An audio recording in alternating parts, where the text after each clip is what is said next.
And with the clock ticking to a government shutdown, it's worth remembering President Trump is threatening to fire federal workers instead of furloughing them. It has been done in the past. And now the Congressional Budget Office estimates 750,000 employees could be furloughed at a cost of $400 million a day. Joining me now, Congressman James Walkinshaw, a Democrat representing Virginia's 11th district, home to 65,000 federal workers. Congressman, that's, I think, something around 14% of your constituents who are federal workers. Talk about the impact of a government shutdown. Well, look, a government shutdown has a devastating impact on federal workers and the American people in terms of services not delivered. As you noted, I represent more than 60,000 federal workers in Northern Virginia. And what they tell me is they've been living through a 9-month de facto government shutdown, where the Trump administration has been shutting down entire agencies, shutting down offices within agencies, firing and laying off federal workers, oftentimes illegally. So they see this potential Trump shutdown part 2 as really a continuation of that. So I'm curious, do you worry?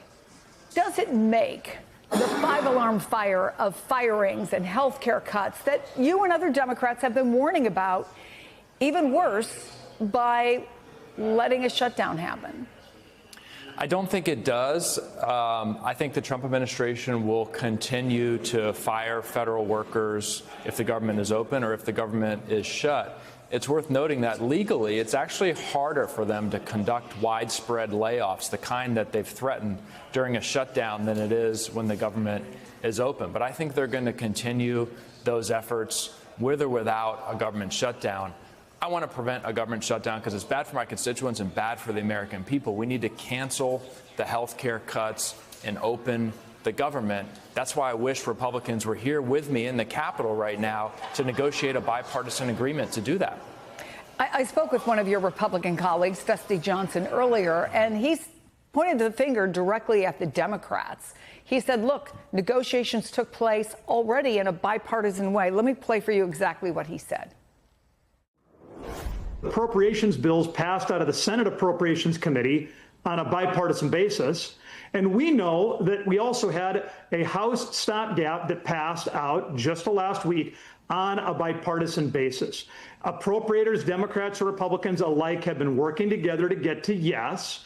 The idea that because they didn't get everything done, we're going to shut the whole damn thing down and pout is Democratic framing.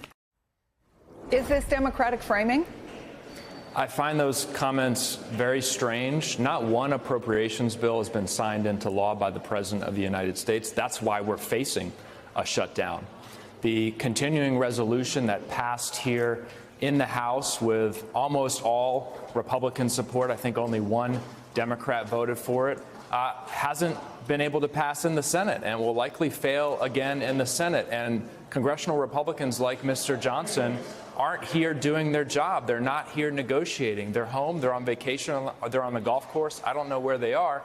They need to come back so we can sit down together and negotiate a bipartisan agreement to cancel the health care cuts and keep the government open. Congressman James Walkinshaw, always good to see you.